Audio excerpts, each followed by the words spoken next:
Hello everyone, नमस्कार सभी को। एक बार फिर से स्वागत है आप सभी का आपके अपने यूट्यूब प्लेटफॉर्म जा रहे टीचर्स स्पॉटलाइट बाय जा रहे फड्डा पे। तो कैसे हैं आप सभी? आशा करता हूं कि एग्जाम की जो तैयारी है बढ़िया तरीके से आप सभी कर ही रहे होंगे। पर एग्जाम की तैयारी तो हम लोग कर रहे हैं, बट एक चीज जो है आप सभी को जानना आपकी तैयारी के दौरान इंपॉर्टेंट हो जाता है। तैयारी करने में जब तक मेरे को लगता है कि मजा नहीं आता है कि जब तक हमारे पास एक लक्ष्य नहीं होता है, एक हमारे पास टारगेट नहीं होता है। तो आज जो है हम लोग उसी टारगेट की जो है बात करने वाले हैं कि आपका D triple S B exam में, चाहे आप पीआरटी का दे रहे हैं, टीजीटी का दे रहे हैं या पीजीटी का एग्जाम दे रहे हैं, उस एग्जाम में आप सभी का टारगेट, आप सभी का लक्ष्य, या मैं बात करूं आप सभी का जो सेफ स्कोर है वो क्या होना चाहिए। तो इस सेशन में सर जी हम लोग बात करने वाले हैं, कट ऑफ हम लोग देखेंगे, साथ में हम लोग ये देखने वाले हैं कि सर जी कौन कौन से फैक्टर्स होते हैं जो आपकी कट ऑफ को इंपैक्ट कट ऑफ पे डालते हैं। तो उससे पहले बोलना चाहूंगा कि चैनल पे पहली बार आए हैं तो चैनल को सब्सक्राइब जरूर कर दीजिएगा। योगेश मेरा नाम है, टीचर्स स्पॉटलाइट बाय जा रहे फड्डा अपना चैनल है। चैनल पे आप सभी के लिए टीजीटी और पीजीटी दोनों की जो तैयारी है बढ़िया तरीके से करवाई जा रही है। So subscribe the channel. बात ऐसी है कि डी ट्रिपल एस बी 2024 वाला जो हमारा एग्जाम है कि हमारा सेफ स्कोर भैया होना क्या चाहिए। तो देखो, सबसे पहले तो मैं आप सभी को बेटा बताना चाहूंगा कि आपका जो कट ऑफ होता है, या मैं बात करूं कि हमारे कुछ क्वालिफाइंग मार्क्स हैं जो हमें पहले लाने होते हैं। जैसे टीजीटी में बात करूं मैं कि 100 नंबर, चाहे टीजीटी हो, पीआरटी हो, पीजीटी हो, 100 नंबर का जनरल पेपर है। और उसके बाद टीजीटी में हमारा सब्जेक्ट स्पेसिफिक हो जाता है जो कि आप सभी का 100 नंबर का, पीजीटी सब्जेक्ट का हमारा 200 नंबर का।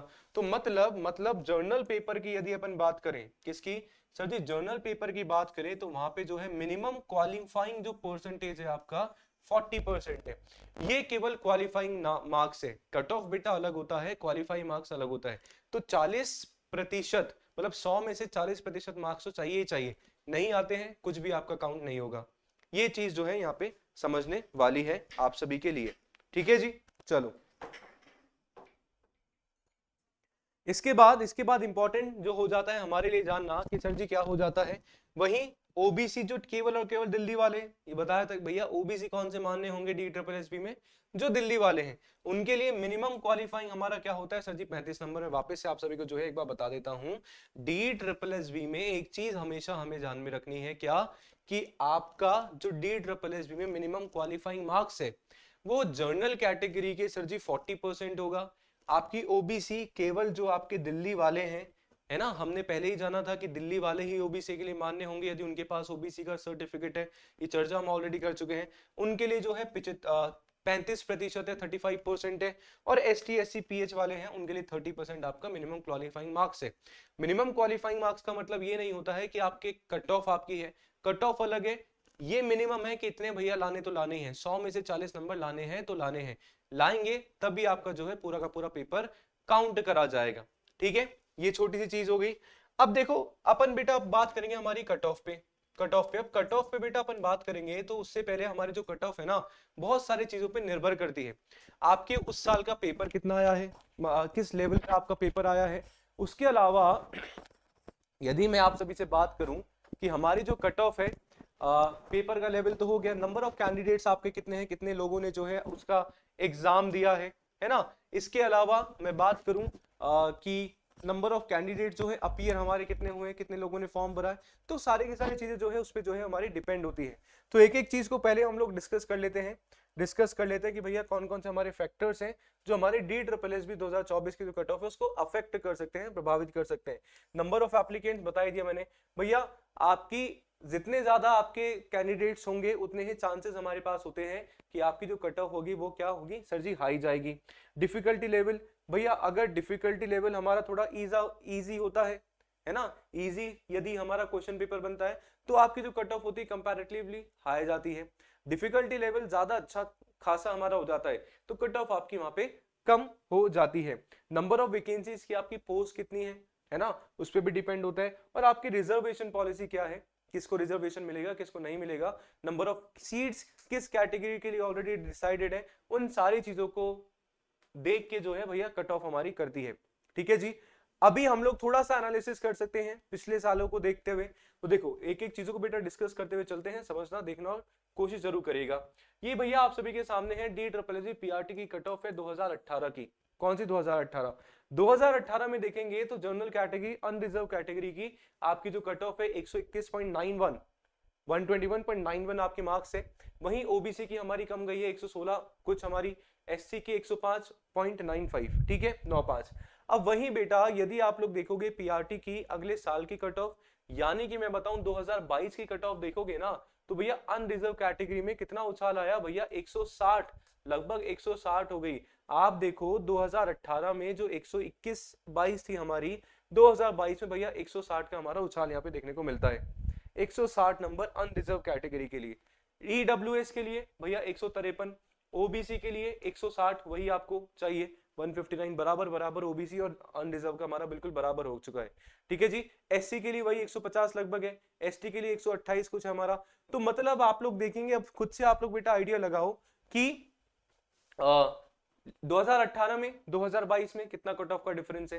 तो पीआरटी के बच्चों के लिए या जो पीआरटी के लिए अप्लाई कर रहे हैं उनको बोलना चाहूंगा कि बढ़िया अच्छी खासी आप सभी की तैयारी होने वाली। अभी हम लोग बात करेंगे कि हम क्या हमारा सेफ स्कोर मान के चले, एक बार जो है हम सबकी जो है कट ऑफ को देख लेते हैं।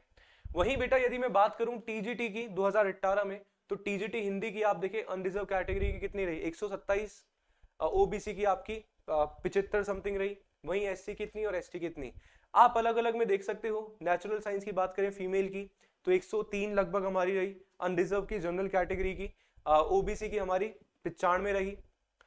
वहीं यदि मैं एक दूसरा कंपैरिजन आप सभी को दिखाऊं, DSSB टीजीटी 2021 की, आप देखोगे टीजीटी फीमेल सोशल साइंस की हमारे पास कितनी थी, फीमेल सोशल साइंस की 103 थी, ठीक है। यही टीजीटी फीमेल सोशल साइंस की हमारी नेचुरल साइंस की हमारी कितनी हो गई सर जी, 103। नेचुरल साइंस की बात करी थी ना, बिल्कुल नेचुरल साइंस की 103 थी, और यहां भी जो है लगभग हमारी इतनी ही थी, तो मतलब हल्का सा हम बोल सकते हैं। Same as it is social science की मैं बात करूं 2021 में 97 समथिंग था, और वहीं टीजीटी सोशल साइंस की मैं बात करूं 97। तो मतलब ये तो मेरा थोड़ा थोड़ा बहुत, इतना ज्यादा कुछ अंतर हमें जो है टीजीटी में देखने को मालूम नहीं पड़ता है। बट यही मैं आप सभी की बात बताऊं, टीजीटी इंग्लिश की आपकी 100 था, किसमें 2021 में। तो टीजीटी इंग्लिश हमारे पास इसमें नहीं दे रखा है, मतलब मतलब लगभग जो है आप लोग मान के चलिए कि कहीं ना कहीं ये टोटली आपके डिपेंड करता है आपका पेपर कैसा आया है ना। अभी केवल मैं आप सभी को ये इसलिए बता रहा हूं सो दैट हमें एक आइडिया हो, हमें पता होना चाहिए कि पिछले साल कितने नंबर पे लोग जो है पास हुए हैं और कितने नंबर पे जो है उनका सिलेक्शन हुआ है, सो दैट हम उसके अनुसार जो है हमारा क्या बना पाए, टारगेट हमारा बना पाए। वहीं बेटा यदि मैं आप सभी से बात करूं पीजीटी की, आप 2022 की भी देख सकते हैं, आपको डिफरेंस डेफिनेटली देखने को मिलेगा। पीजीटी 2022 की मैं बात करूं, आप देखेंगे कि आप सभी का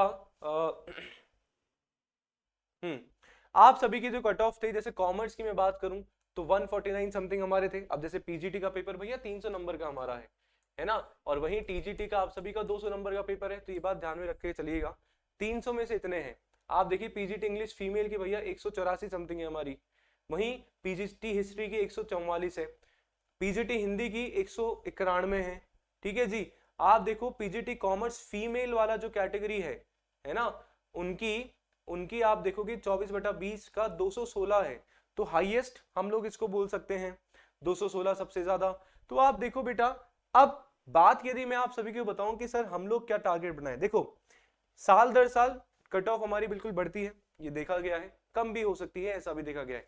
तो आप लोग ये मान के चलिए, यदि मैं आप सभी को बताऊं पेपर 1 के बारे में, या आपका पेपर 1 मतलब आपके जर्नल पेपर के बारे में, 100 नंबर का है हमारा, चाहे कोई से भी आप बात करो, टीआरटी टीजीटी पीआरटी और पीजीटी में, तो आपको टारगेट भैया अपना 70 प्लस का टारगेट रखना ही रखना है, 70 प्लस का टारगेट रखना ही रखना है। सर रियलिस्टिक बातें करूं, रियलिस्टिक ही बता रहा हूं, 70 भी मान के नहीं चलो तो आप 70 तो पीआरटी में आपको करना है, पीआरटी वालों के लिए तो मैंडेटरी है।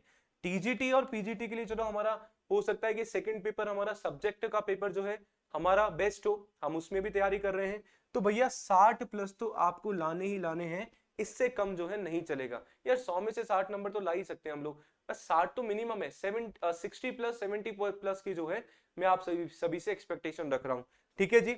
वहीं हमारे सब्जेक्ट वाले पेपर की बात बताऊं मैं आप सभी को, तो मतलब टीजीटी में 100 नंबर का, पीजीटी में हमारे 200 नंबर का। तो यहाँ से भी भैया आप सभी को टारगेट करना है कि मैं 75 प्लस मेरे सब्जेक्ट में तो ला पाऊं, क्योंकि टारगेट जो है हमें बड़े रखने हैं, हमें पता नहीं है कैसे क्या हो। और सेम पीजीटी में भी भैया, तो आप ऐसे देखेंगे और थोड़ा सा कट ऑफ को यदि आप सभी ने एनालिसिस किया, तो पिछली कट ऑफ और इस बार की कट ऑफ को ध्यान में रखते हुए आप लोग ये टारगेट बनाओ कि भैया पिछले साल से, लास्ट ईयर से, क्या सर जी, लास्ट ईयर की जो हमारी कट ऑफ थी उससे मेरे को प्लस 20-25 तो मेरे को चाहिए ही चाहिए, 20 से 25 तो मेरे को चाहिए ही चाहिए। ये आप सभी को देखो अपना जो है टारगेट बनाना है ना। या मैं बात करूं टीजीटी में, यदि आप लोग डायरेक्टली पूछो 200 नंबर का है, तो आप लोग ये मान के चलो कि मुझे 140 150, या ये तो चलो मिनिमम है, आप इसको 150 160 तक मान के चलिए, इतना टारगेट बेटा आप सभी को बनाना ही बनाना है। आपने खुद ने देखा कि 216 कॉमर्स फीमेल की थी 300 में से, तो 216 थी भैया, 20 आप प्लस करके देख लो, उसमें 20 यदि आप प्लस करके देख लोगे तो अपने आप आपका कितना आ जाएगा भैया, 236 240। तो 300 में से कॉमर्स का आप देखो 216 अगर पिछली बार की रही है हाईएस्ट ये फीमेल की, तो मतलब मान के चलो भैया 20 इसमें आप प्लस करके देखो कितना, 236 240। तो भैया मुझे टारगेट करना ही करना है, इतना तो रखना ही रखना है, इससे कम भैया नहीं चलेगा। तो आशा करता हूं कि इसमें क्लैरिटी बेटा आप सभी को मिली होगी कि एटलीस्ट हम लोग हमारा टारगेट क्या बनाए। अच्छा खासा देखो, तैयारी बढ़िया तरह करते रहो, और ये बता रहा हूँ बेटा, ये पीक टाइम आप सभी का चल रहा है, वैल्यूएबल टाइम आप सभी का चल रहा है, इसमें सावधानी हटी दुर्घटना घटी, क्योंकि इलेक्शन होते ही डेफिनेटली बेटा आप सभी की डेट शीट अनाउंस होने वाली है, बिल्कुल ठीक है। तो आशा करता हूं कि क्लैरिटी मिल गई होगी, कुछ डाउट होता है तो बिल्कुल पूछ लीजिएगा, कोई दिक्कत वाली बात नहीं है। बाकी मिलते हैं नेक्स्ट सेशन में, शाम को 7 बजे DSSB मैथ्स रीजनिंग की हमारी क्लास होती है, तो शाम को मिलते हैं और डिस्कस करते हैं मैथ्स और रीजनिंग को। तब तक के लिए बने रहिए टीचर्स स्पॉटलाइट बाय JRF अड्डा के साथ। चैनल को सब्सक्राइब जरूर कर दीजिएगा, सेशन को लाइक जरूर कर दीजिएगा। Thank you so much, bye bye.